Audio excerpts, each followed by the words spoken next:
Hi everybody, how are you? It's a beautiful sunny day here in Vancouver, and my spirits are lifted today, and I'm sure everyone else here is feeling the same way. I see people out and about.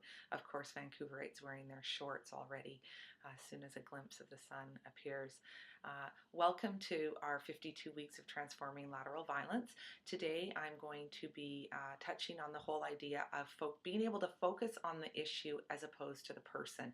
So the dynamic that we'll often see in any group that's been marginalized or oppressed, and when there's been high levels of disempowerment, is you'll see a lot of infighting. And the reason you'll see a lot of infighting is because we've learned that it's far easier to fight with each other than it is to try and take on the establishment. So we fight amongst each other.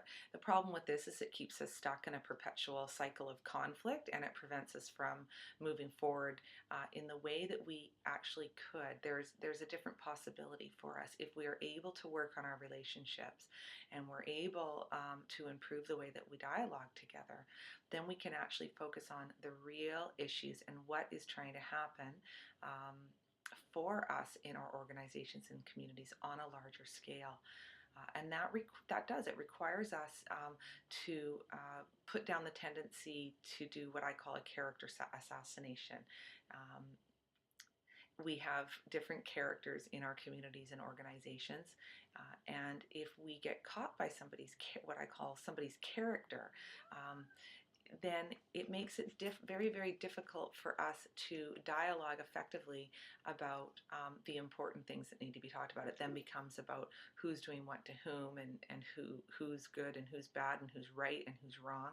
And the thing about characters that's important to note is that we fulfill different character roles that are fluctuating all the time. So if you even look at the whole concept of the oppressor and the oppressed, or the abuser and the victim, in one moment we can feel like we're being abused, and in the next we could be in that abuser role.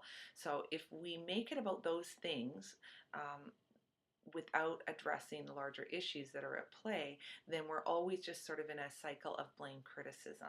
So this week, the tip is do your very best to notice where you tend to focus on people and their character, as opposed to really looking at what's the real issue here that we need to talk about, and how do we put our personal feelings aside in order to do that, or how do we put time aside so we can work on our relationships so that we're able to dialogue effectively.